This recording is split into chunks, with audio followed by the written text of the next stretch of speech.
오늘은 예수님의 십자가상의 6원에 해당하는 이 말씀, 다 이루었다, 다 이루었다라는 말씀으로 은혜를 나누겠습니다. 제가 오늘 말씀 다 이루었다라는 이 예수님의 말씀을 준비하면서 이 말씀을 어떻게 전해야 할까 조금 힘들어했습니다. 힘들어했던 이유가 뭐냐면 말씀이 어려워서가 아니라 전하고 싶은 말씀의 메시지가 이 안에는 참 풍성하게 담겨져 있는데 이걸 제가 얼마나 조리 있게 우리 성도들에게 잘 증거할 수 있을까라는 그런 고민이 되어서입니다. 여러분, 십자가라는 것은 기독교의 신앙의 시작이며 끝이에요. 그러니까 사실은 기독교 신앙의 전부라고 해도 과언이 아닙니다.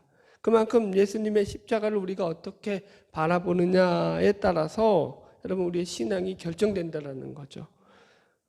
여러분 십자가를 바라보는 올바른 그 시각이 있어야지만 우리의 신앙도 올바르게 정립이 된다고 할 수 있습니다. 왜 그러냐면은 이 십자가에 대한 기본적인 신앙이 틀리면 다 틀려요. 그래서 이게 너무 중요합니다. 예를 들어 볼까요? 하나, 예수님의 십자가는 인간들이 가진 자기 의를 깨트리기 위해서 지신 십자가입니다. 그래서 예수님의 십자가는 자기 의를 깨트리고 하나님의 의를 세우게 만듭니다. 제가 왜 자기 의라는 말을 갖다가 이 십자가에서 굳이 사용하냐면은 제가 이제껏 성경을 연구하고 목회를 하면서 경험한 인간들이 가지고 있는 가장 대표적인 죄의 모습이 바로 이 자기의라는 모습이기 때문인 거예요. 로마서 10장 한번 찾아볼까요? 로마서 10장 2절로 3절. 성경에 보면 이렇게 사도 바울이 이야기하고 있어요. 같이 읽어볼게요. 시작. 내가 증언하노니 그들이 하나님께 열심히 있으나 올바른 지식을 따른 것이 아니니라. 하나님의 의를 모르고 자기 의를 세우려고 힘써 하나님의 의에 복종하지 아니하였느니라. 아멘. 여러분 여기 보면은 바울이 자기 동족인 이스라엘 사람들을 가르쳐서 하나님을 위해서 낸 열심이 아니라 하나님의 의에 복종하는 열심이 아니었다. 오히려 자기의 의를 세우려고 힘써서 하나님의 의에 복종하지 아니하는 행동이었다라고 그 유대인들에 대한 신앙을 정의하고 있다고요. 그냥도 아니고 힘써서 하나님 반대편에 서 있었다라고 얘기한다라는 거예요. 그래서 그들이 자기 의에 충만하고 자기 의가 가득 차 있어가지고 그 자기 의에 충만한 모습으로 해서 저질렀던 일이 뭐라고요? 예수님을 십자가에 못 박아 죽이는 행동을 저지르고 말았다라는 것이 성경의 증언이라는 거예요. 그러니까 자기 의로 똘똘 뭉친 인간이 할 수 있는 일이라고는 예수님을 십자가에 못 박는 일밖에 할 수 없더라라는 것이 성경의 증언이죠. 그래서 이 자기의는 오직 예수님의 십자가로만 깨진다라고요, 여러분. 그래서 십자가는 자기 의를 깨부수는 유일한 무기입니다. 그런데 어떤 이들은 이 십자가를 결국은 또 자기 의를 완성시키는 강력한 도구로 사용하더라는 거예요. 이게 오늘날의 기독교의 모습이죠, 사실은. 역사 속에서도 나타난 기독교의 모습이었고요. 십자가 위에 자기 의를 덧입히죠. 그리고는 그것이 마치 구원인 양 이야기합니다. 그래서 겉으로는 십자가로 인해서 자기가 구원받았다라고 하면서 그의 삶은 전혀 구원받은 자의 삶이 아니라 세상을 향해서 더더욱 큰 소리치는 모습으로 나타나더라는 거예요. 거기엔 십자가가 없죠. 여러분 우리가 왜 날마다 이 십자가 앞에서 자신을 점검해야 하느냐? 그렇지 않으면 우리는 옛사람의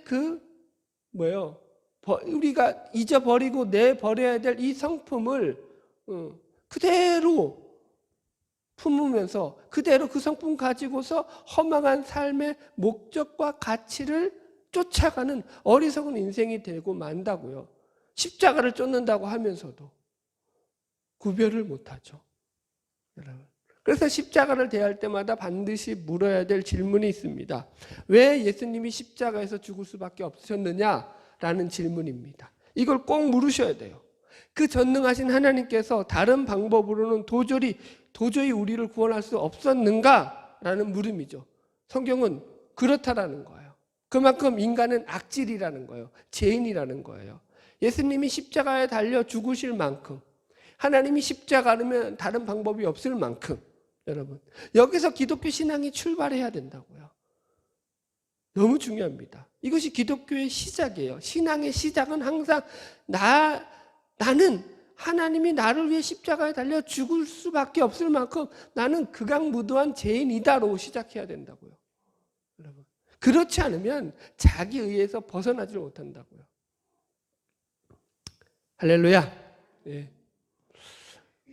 원래 수업을 잘 듣는 학생들이 맨날 더 혼나는 거예요. 땡땡이 치는 것들은 혼날 이유가 없어요. 오늘 그래서 예수님의 십자가 위에서 하신 이 말씀, 다 이루었다라는 말씀의 첫 번째 의미를 상고해 보려고 하는데요. 저는 이 예수님이 다 이루었다고 이루었다고 하신 이 말씀을 어떻게 첫 번째 성경적인 의미를 찾았냐면은 그리스도의 고난을 해석을 했습니다. 그러니까 성경을 보면 예수님의 죽으심이 가지는 여러 가지 중요한 의미들이 많이 있습니다만 저는 그 무엇보다도 이 예수님이 다 이루셨다라는 이 말씀을 그리스도의 고난을 이루신 일이라고 먼저 해석을 해서 말씀을 생각해 보았습니다. 이사야서에서 보면은 예수님의 고난을 이렇게 묘사하고 있거든요. 자, 우리 한번 찾아볼까요? 이사야서 53장 3절. 예, 예수님이 다 이룬 것 첫 번째가 뭐라고요? 그리스도의 고난. 예, 쓰시는 동안에 말씀을 찾아봅시다. 이사야서 53장 3절입니다. 유명한 고난받는 종의 노래죠. 여기에 보면은 예수님이 당하신 고난을 이렇게 묘사하고 있습니다. 같이 3절 읽어봅시다. 시작. 그는 멸시를 받아 사람들에게 버림받았으며 강고를 많이 겪었으며 질고를 아는 자라. 마치 사람들이 그에게서 얼굴을 가리는 것 같이 멸시를 당하였고 우리도 그를 귀히 여기지 아니하였도다. 아멘. 뭐 크게 세 가지가 나오죠. 멸시와 간고와 질고를. 멸시라는 것은요, 사람들에게 당하는 미움과 무시와 조롱입니다. 그죠? 예수님께서는 언제든지 가시는 곳곳마다 놀라운 기적과 능력으로 많은 병자들을 고치시고 살리셨습니다. 그럼에도 불구하고 그분이 다니시는 그 길에서 그분을 향한 멸시와 조롱의 눈초리는 한 번도 여러분 벗겨난 적이 없습니다. 늘 예수님은 그 예수님을 조롱하는 무리들 가운데서 그 생활을 하셨다라는 것이 공생의 사역의 증거입니다. 두 번째는 간고라고 했어요. 이 간고라는 말은 히브리어 마크오브라는 말로서 형편이 가난하고 몹시 고생스러움이라고 그렇게 해석이 되어 있더라고요. 그러니까 육체적인 고통, 뭐 가난과 정신적인 고통, 이 둘 다를 포함하고 있는 단어가 바로 이 간고라는 말이에요. 이사야서 53장을 또 찾아와야 되니까 이거 좀 접어놓고 책갈피로 접어놓고 여러분 한번 찾아볼게요. 누가복음 12장. 여러분들 이런 말씀을 읽다가 한번 발견하셨나 모르겠어요. 누가복음 12장 49절로 50절 말씀을 보세요. 117페이지.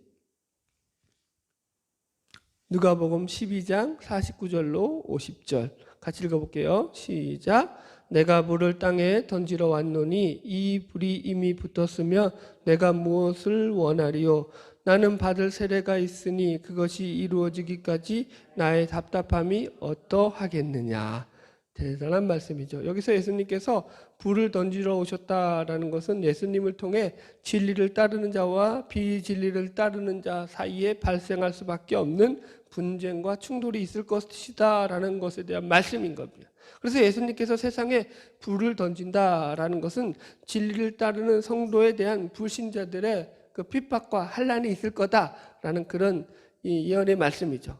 그리고 이 말씀 뒤에 50절에 예수님께서 매우 독특한 말씀을 하십니다.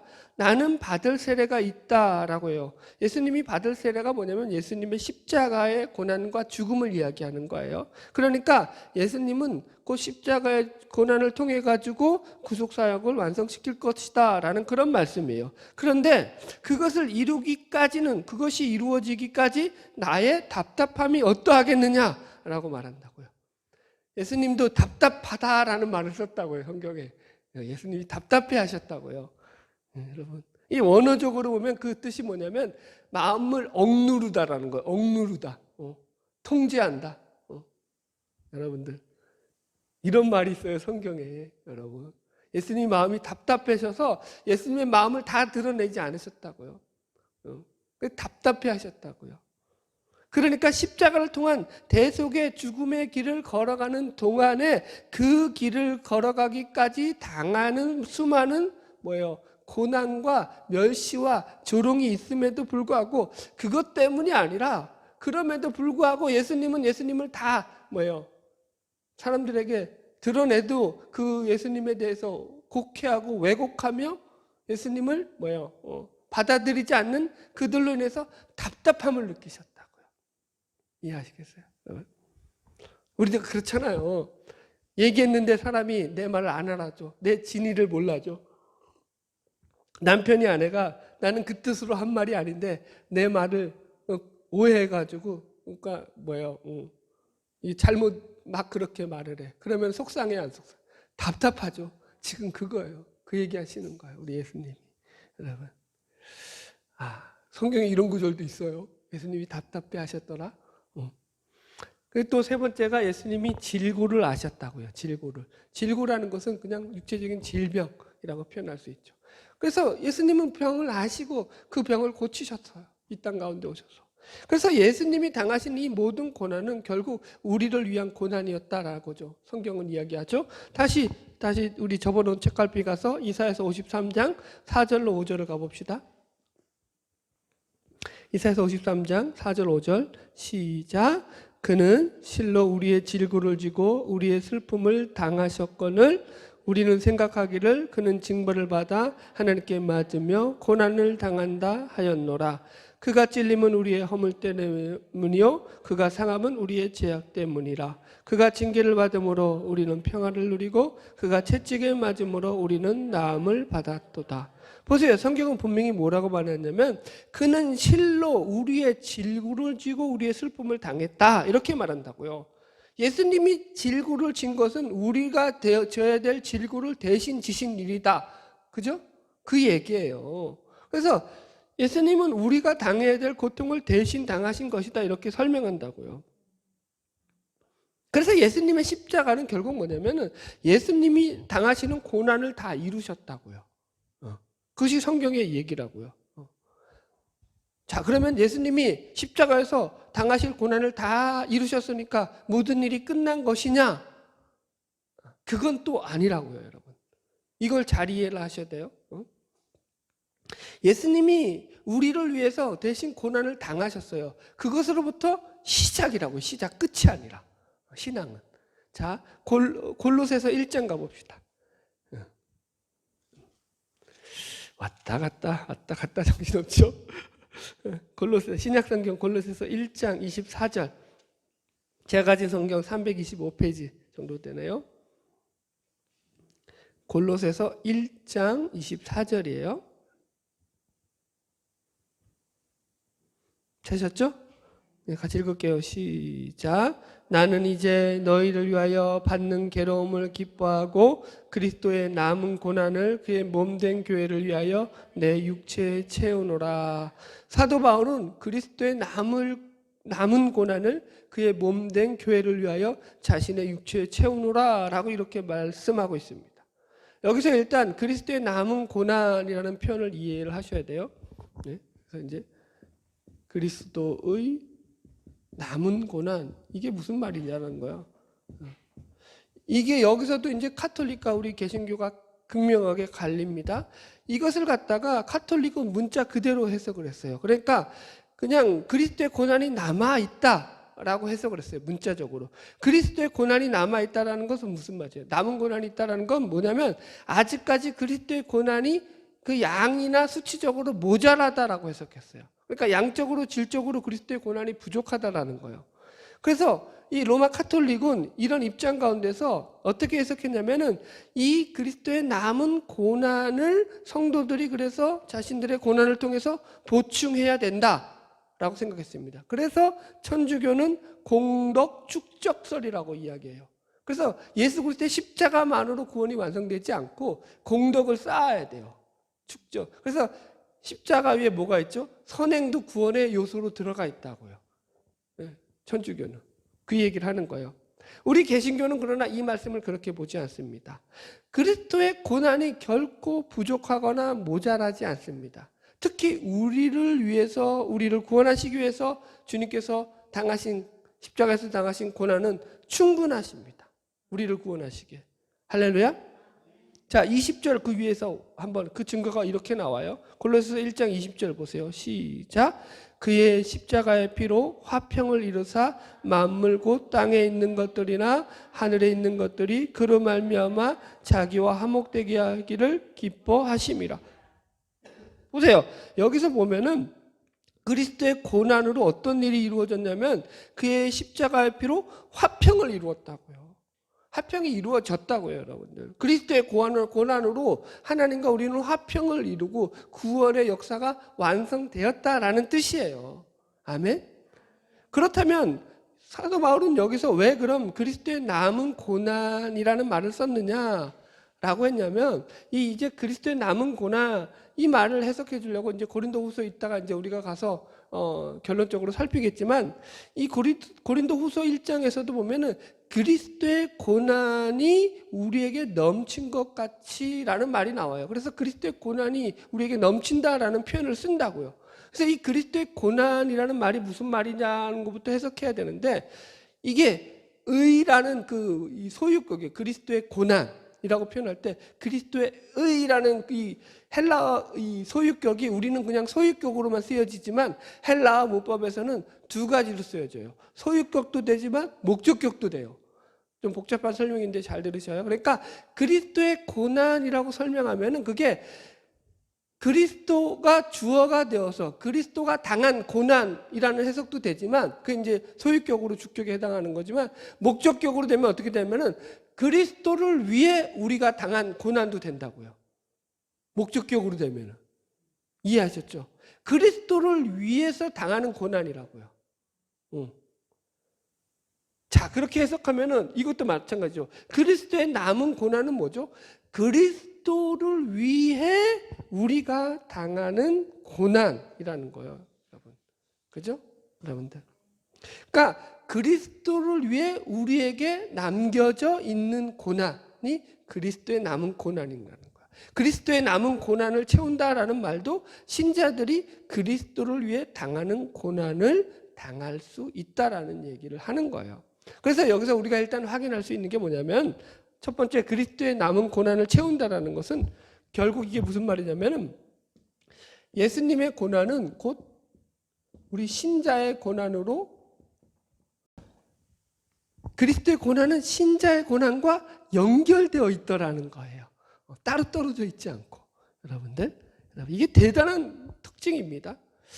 여러분 그리스도의 남은 고난을 받았던 사도 바울이 자기의 육체에 채운다라는 것은 그러니까 예수님이 당하신 고난이 모자라서 자기가 충만히 채우기 위해서 그 고난을 당한다라는 개념이 아니라 그분이 가신 길이 생명의 길이고 진리의 길이고 의의 길이고 거룩의 길이기 때문에 당하는 고난이었듯이 그 길을 따라가는 자들로서 우리도 똑같이 이런 고난을 따라갈 수밖에 없다라는 차원에서 당하는 고난이라고요. 네. 그래서 이걸 의와 진리와 거룩과 생명으로 인해서 당하는 고난이라고 이야기를 합니다. 여러분 무슨 고난이라고요? 예수를 위해 당하는 고난이고 무슨 고난이라고요? 의와 진리와 거룩과 생명을 위해서 당하는 고난이라고 이야기한다고. 써드리죠 뭐. 위에서 당하는 고난이라고요. 우리의 고난은 예수님의 고난도 그랬죠. 여러분 이런 거예요. 여러분 일단 올림픽 대표 국가 선수로 발탁되면은 여러분 이 대표 선수가 되지 않는 사람들보다 몇 배는 더 훈련을 고되게 받아야 되죠. 왜요? 국가를 대표하는 얼굴로서 나가서 경기를 해야 되니까 최선을 다해야 되는 거예요. 그러니까 훈련은 훨씬 더 고되다고요. 그러나 그게 뭐예요? 고난이지만 어떤 면에서 고난이지만 그게 뭐죠? 영광이 된다고요. 여러분 그런 차원이라고요. 그래서 예수님이 당하는 고난은 우리가 당하는 고난의 정당한 이유가 됩니다. 자, 이제 고린도후서 1장으로 가보겠습니다. 사실 오늘 제가 여러분들과 나누는 이 고난에 대한 이야기는 이 고난의 총정리편이라고 생각하시면 돼요. 무슨 얘기냐? 여기서 이제 고난은 끝장을 보시고 여러분들이 우리가 당하는 고난이 어떤 의미가 있고 어떤 내용을 가지고 우리가 당하는구나 라는 것을 오늘 이걸로 해가지고 여러분들 속에서 딱 새겨놓으면 돼요. 여러분의 신비에. 할렐루야. 자, 고린도후서 1장 3절부터 말씀을 일단 읽어봅시다. 3절부터 우리 5절까지만 읽읍시다. 고린도후서 1장 3절부터 5절이에요. 시작. 찬송하리로다. 그는 우리 주 예수 그리스도의 하나님이시오 자비의 아버지시오 모든 위로의 하나님이시며 우리의 모든 환난 중에서 우리를 위로하사 우리로 하여금 하나님께 받은 위로로서 모든 환난 중에 있는 자들을 능히 위로하게 하시는 이시로다. 일단 여기까지 합시다. 이 본문의 내용은 뭐냐면 성도의 위로에 대한 말씀이에요. 그래서 하나님이 우리의 진정한 위로자시다 라고 이야기하고 있는 거예요. 그래서 계속 보면은 위로의 하나님이시고 우리의 모든 환난 중에서 우리를 위로하시고 우리로 하여금 하나님께 받은 위로로서 환난 중에 있는 자들을 능히 위로하게 하시는 이다 라고 해서 위로에 대한 이야기가 계속 나온다고요. 그죠?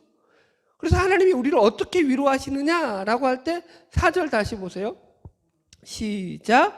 우리의 모든 환난 중에서 우리를 위로하사 우리로 하여금 하나님께 받은 위로로서 모든 환난 중에 있는 자들을 능히 위로하게 하시는 이시로다. 이렇게 한다고요. 그러니까 우리가 받은 모든 환난 중에서 우리를 위로하신다고요. 그래서 우리가 받은 그 위로로서 또 다른 환난 중에 있는 사람들을 찾아가 우리가 받은 위로를 그들과 함께 나눔으로 해서 그들을 위로하게 하신다고요. 그럼 우리가 받은 환난 중에 당한 그 환난을 어떻게 위로하시느냐? 5절에 보세요. 이렇게 얘기합니다. 시작. 그리스도의 고난이 우리에게 넘친 것 같이 우리가 받는 위로로 그리스도로 말미암아 넘치는 도다. 보세요. 어떻게 위로받게 하시냐면은 한마디로 그리스도의 고난을 통해서 위로받게 하신다. 이 말이에요. 이 내용이. 5절의 말씀이. 그러니까 그리스도의 고난이 우리에게 넘친 것 같이, 즉 그리스도의 고난이 우리의 고난이 된 것 같이 그리스도의 위로가 우리의 위로가 되게 하신다라고 말씀하십니다. 네. 여러분 우리가 어려움을 겪을 때 그 어려움은 예수님으로 말미암아서 위로를 받습니다. 예수님의 뭘 통해서 위로받죠? 예수님이 당하신 고난을 묵상하면서 위로받는다고요. 우리가 아무리 억울한 일을 당해도 예수님이 지신 그 십자가보다 억울하지 않고 우리가 아무리 고통스러워도 예수님이 당하셨던 그 고통에 비하면 우리는 그렇게 고통스럽지 않다라는 거예요. 이제 어떤 설교, 전도 간증하는 분에 대해서 들었던 기억이 나는 거예요. 이분이 짜장면 전도왕일 거예요. 아마 짜장면 전도왕이라고 이분이 시골에 가서 짜장면을 무료로 만들어가지고 그 시골 노인정에서 할머니 할아버지들에게 짜장면을 나눠주면서 어른들은 짜장면 좋아하시잖아요, 어르신들. 그러면서 이제 전도하는 거예요. 그런데 이분의 특기가 수타면이다 보니까 면발을 뽑아야 돼. 그러니까 미리 고생해가지고 대충 이제 먼저 전도할 곳에 지역을 갖다가 답사하거나 아니면은 연락을 통해가지고 몇 분 정도가 이제 모일 건지를 인원을 파악을 한다라는 거예요. 그래서 이제 그만큼 이제 밀가루를 반죽을 해가지고 준비를 해가지고 그렇게 가서도 이제 이걸 쳐야 되니까 얼마나 힘들겠어. 그런데 또 그게 쇼잖아. 그러니까 어른들한테는 그게 이제 보여주고 좋잖아요. 그래서 여튼 그렇게 전도를 하시는 거예요. 그래서 참 귀한 타협을 하시는데 한 번은 예상했던 것보다 숫자가 사람들이 너무 많이 모인 거예요. 야, 그러니까 반죽이 떨어진 거죠. 그러니까 다시 반죽을, 그리고 또 안 줄 수는 없잖아요. 그러니까 반죽을 또 치대고, 그날따라 그러니까 이게 팔뚝이 떨어져 나가는 것 같더라는 거죠. 그래가지고 이제 선교가 다 끝나고, 이제 돌아와가지고 이제 기도하면서 하나님 앞에 기도하는데, 교회 나와서 기도하는데, 이제 하나님 앞에 이제 선교 보고 겸 기도하는 거죠. 자기 이제 수고했다고, 이제 고생했다고. 하나님, 제가 지금 팔이 떨어져 나갈 것 같습니다. 예수님, 정말로 힘들었습니다. 그러니까 예수님이 그러더래요. 그렇게 기도하는데 예수님이 그러더래요. 얘야, 나는 십자가에서 내 두 팔을 달리고 있었단다. 그 한마디에 자기 팔 아팠다는 소리가 쓱 들어가더라는 거죠. 그리고는 알겠습니다. 군소리 않고 그때부터 그 사역을 감당했대요. 여러분, 귀중한 간증이죠, 여러분들.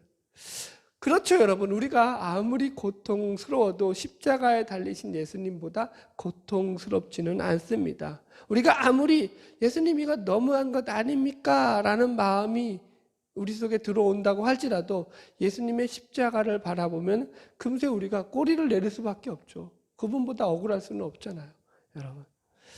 여러분, 우리가 예수님을 보고 위로를 받는다라는 것은 내가 당하는 환난보다 더 큰 환난을 주님이 당하셨기 때문이라는 거예요. 그래서 우리가 고난당할 때 주님께서 우리의 고난을 보고 뭐라고 하시냐면, 나도 너의 고난을 안다. 나도 너같이 고난을 당했다라고 말씀하심으로 우리의 고난을 위로하신다고요.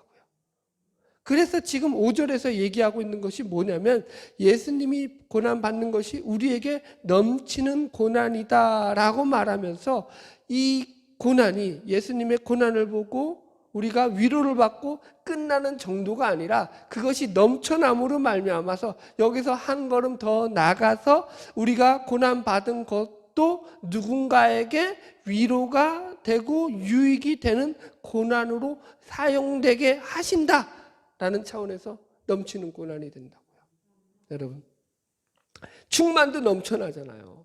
그런 개념이에요. 고난이 충만해진 거예요. 그래서 넘쳐나서 그것이 우리 안에 갇혀 있는 것이 아니라 다른 자들을, 고난당하는 자들을 위로하는 자리로까지 간다고요. 그래서 4절을 다시 보세요. 다시 보면 정확하죠. 우리의 모든 환난 중에서 우리를 위로하사, 무엇으로? 그리스도의 고난으로 위로하시겠죠. 그래서 우리로 하여금 하나님께 받은 위로로서 모든 환난 중에 있는 자들을 능히 위로하게 하시는 이시로다. 그죠? 그러니까 하나님께서 한 사람이 환난과 고난과 비탄에 젖어 있을 때 먼저 그와 비슷한 고난 내지는 혹은 더 큰 고난과 비극에 처했던 경험을 가지고 있는 그런 먼저 믿은 어떤 사람을 통해서 그 사람이 그리스도께 받은 위로를 가지고 그 상대방에게 찾아가서 그를 위로케 하심으로 말미암아 여러분 하나님의 복음이 전파되게 하신다라는 것입니다. 그래서 예수님의 고난이 우리에게 넘쳐난다고 이야기하는 거라고요. 이것이야말로 예수님이 당한 고난의 진정한 의미라고요. 그러니까 단지 우리의 제약이라든가 우리의 연약함 때문에 고난을 당하는 것이 아니라 성경에서 당하는, 신자들이 당하는 대표적인 고난은 예수님께서 우리를 위로하시기 위해서 고난을 당하셨듯이 하나님께서도 우리에게 마찬가지로 남들을 위로케 하시기 위해서 우리를 고난의 자리로 이끌어 가시기도 한다라고요. 여러분, 이게 신학적인 우리 성도의 고난의 이유라고요. 예. 신자의 고난의 이유,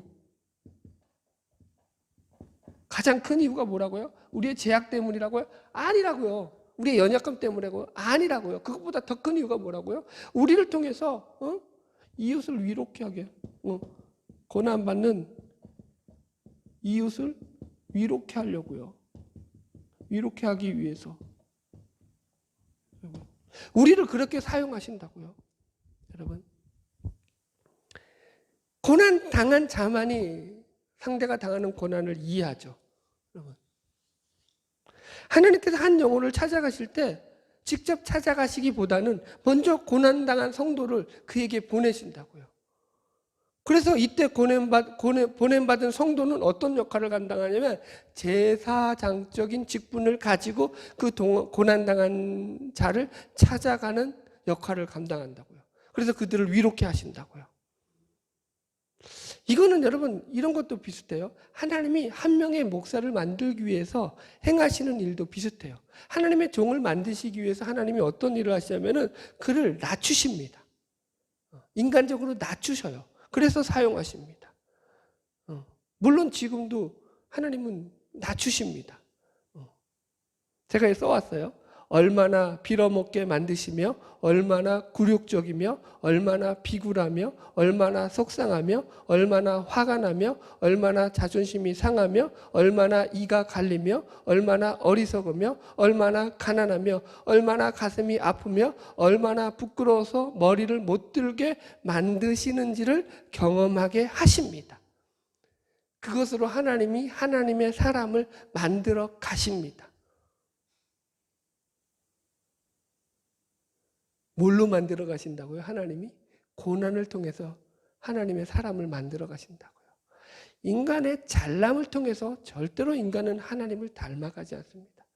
여러분, 인간이 돈이 많아서 인간이 잘났어요. 그 잘난 가지고 하나님을 찾던가요? 그런 인간 봤어요? 여러분, 그게 바로 인간이라고요. 하나님이 우리를 그렇게 사용하셔요. 그래서 여러분, 성도들을 품게 만들죠. 고난을 통해서.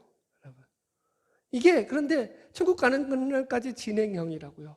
이걸 내가 받아들이느냐 받아들이지 않느냐가 여러분 아주 큰 차이예요. 조금 이따 설명하겠지만, 자, 우리 6절 더 한 절 읽어보고 말씀해서 봅시다. 고린도서 1장 6절 시작. 우리가 환난 당하는 것도 너희가 위로와 구원을 받게 하려는 것이요 우리가 위로를 받는 것도 너희가 위로를 받게 하려는 것이니 이 위로가 너희 속에 역사하여 우리가 받는 것 같은 고난을 너희도 견디게 하느니라. 보세요. 우리가 환난 당하는 것도 너희의 위로와 구원을 받게 하려는 거예요. 그죠? 그냥 환난 당하는 게 아니라는 거예요. 너희의 위로와 구원을 위해서 당하는 환난이라는 거예요. 신자의 환난은 이유가 있고 명분이 있고 내용이 있다고요. 여러분, 뜬금없이 당하지 않는다고요. 여러분, 하나님이 세상을 구원하시기 위해서 예수 그리스도를 이 땅에 보내신 것처럼 똑같이 예수 그리스도의 생명과 진리와 복음을 전하게 하시기 위해서 우리도 세상에 보내신다고요. 어떤 모습으로? 고난 받는 자의 모습으로. 그런데 그 고난을 받는 모습이 세상에서 성공하고 승리하는 개선 장군의 모습이 아니다 보니까 여러분, 우리는 여기에 항복을 못한다고요. 하나님, 그래도 내가 믿지 않는 저들보다는 잘 살아야 하고 저들보다는 더 성공을 해야지 예수 믿어서 이렇게 잘 되었다고 자랑하면서 복음을 전할 수 있지 않겠습니까? 라고 하나님께 항변을 합니다. 대부분의 신자들이 그렇게 하죠. 오늘날 많은 신자들의 문제는 자신의 욕심을 채우는 방법으로 신앙을 동원하고 있다는 거예요. 여러분, 신앙은 자기가 하고 싶은 일을 신앙이라는 이름으로 하나님 앞에서 떼쓰고 얻어내는 것, 이것을 신앙이라고 하지 않습니다. 기도했더니 이것이 이루어지고 저것도 잘 되고 안 되는 일이 없더라가 신앙이 아닙니다. 제가 이렇게 말하면 뭐라고 대답하는 줄 아십니까? 기도해서 내 소원도 안 들어줄 바에야 뭘 하러 그런 신을 믿느냐라고 따지죠. 그러니까 속으로는 진짜로 하나님을 믿을 생각은 없고 자기 소원을 채울 욕심밖에 없는 거예요. 예수를 왜 믿냐고요? 솔직히 속을 까뒤져, 지금 우리 한국교회에서 예수 믿는 것들 다 속을 까뒤집어 놓고 보라고요. 자기 소원 채울 욕심밖에 더 있냐고요. 예수 믿는데. 그것 빼고 뭐가 있냐고요. 하나님은 자기 욕심을 채울 수단밖에 안 된다고요. 여러분, 신앙은 그게 아니에요. 하나님 그분 자신을 신뢰하고 믿고 그분을 바라보며 나아가는 거라고요. 여러분, 누누이 말씀드리지만 빌립보서에서 사도 바울이 내가 궁핍함으로 말하는 것이 아니다. 나는 어떤 형편에서든지 자족하기를 배웠노라 라는 말씀은 그가 차고 넘치는 생활 속에서 이렇게 여유 있게 하는 말이 아니라는 거예요. 그는 서신 속 여러 곳에서도 그가 얼마나 줄이고 얼마나 굶주리며 얼마나 배고파하며 얼마나 육체적으로 정신적으로 고난과 고통을 당했는지 늘 이야기하고 있다고요. 그러니까 사실 현상적으로 보자면 그는 여전히 궁핍하고 여전히 굶주린 상황이에요. 굶는 날이 부지기수입니다. 그런데도 그가 하는 말이 뭐냐면 나는 궁핍하지 아니하다. 나는 자족하기를 배웠다라고 이야기한다고요. 그러면서 그가 하는 유명한 말 있죠. 내게 능력 주시는 자 안에서 내가 모든 것을 할 수 있느니라.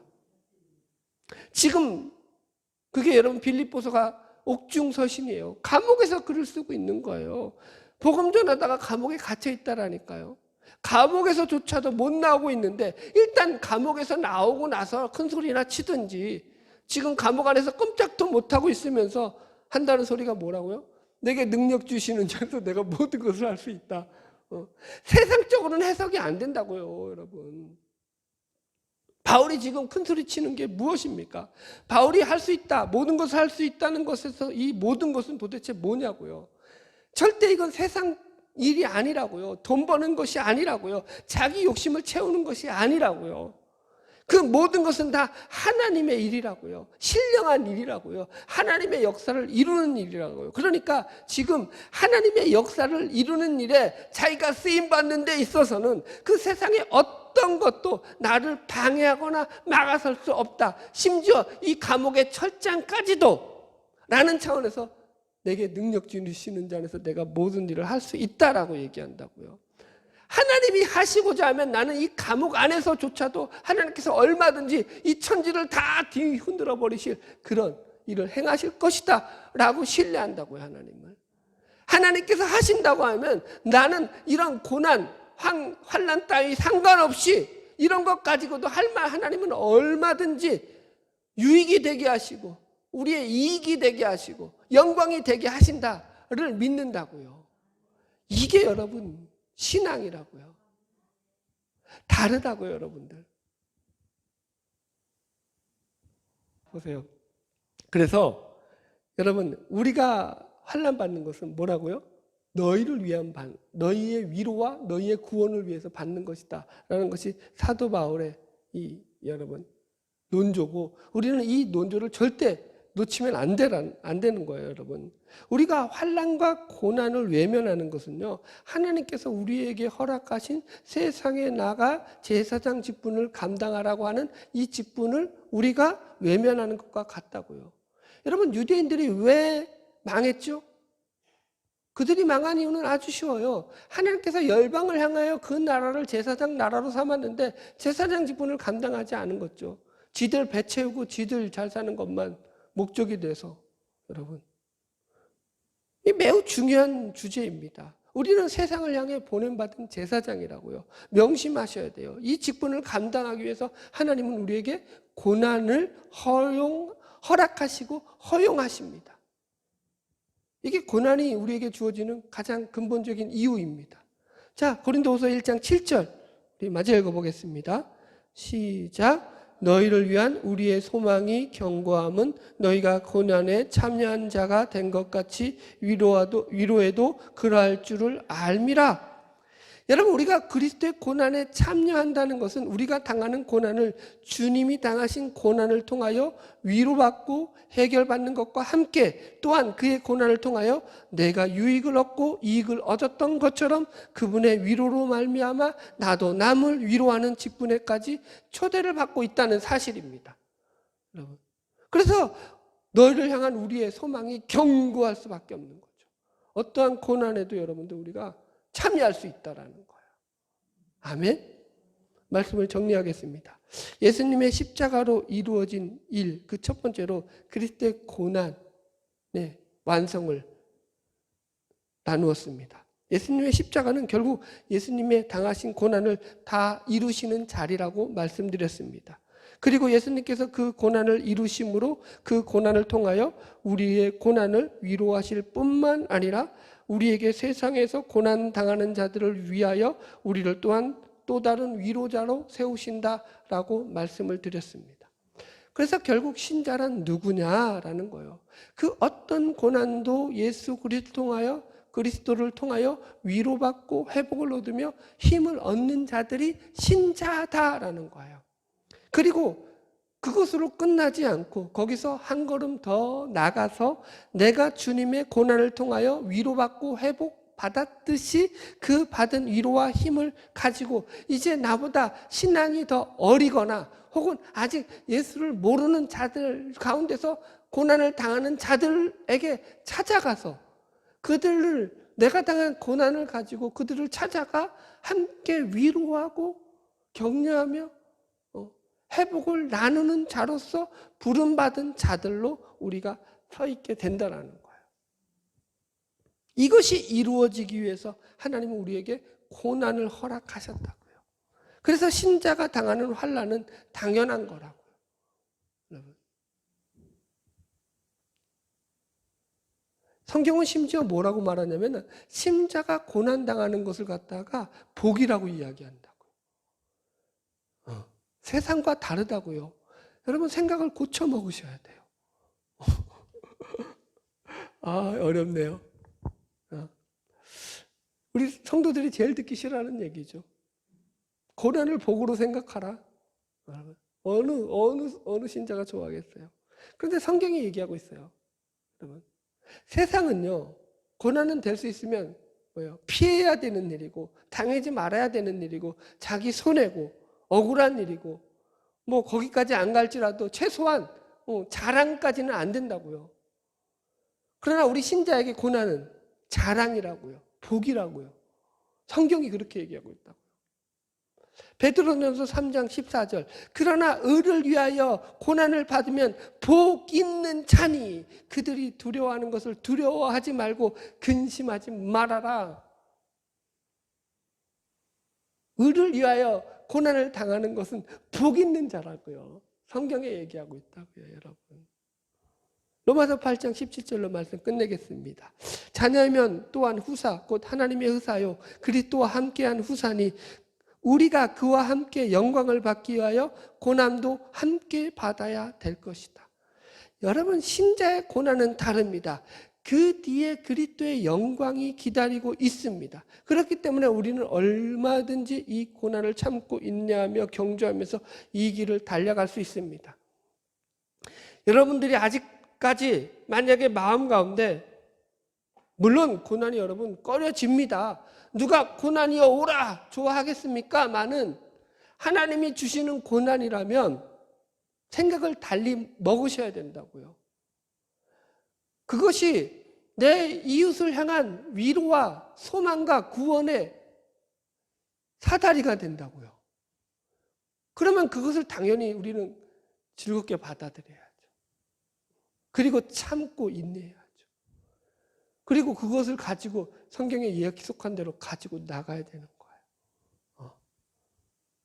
예수님의 십자가에 고난이 없었다면 우리가 구원이 있어요, 없어요? 없다고요. 고난은 그런 의미라고요. 우리를 구원케 하는 고난이었다고요. 그리스도의 남은 고난을 내 육체에 채운다고 바울이 이야기하는 것, 그리스도를 위하여 내가 당하는 고난을 나는 감사함으로 받겠다라는 바울의 신앙 고백이었다고요. 우리도 이런 믿음의 길을 가야 된다고요. 이 고백이 저와 여러분의 삶 가운데 있어지기를 주의 이름으로 축원합니다. 기도하겠습니다.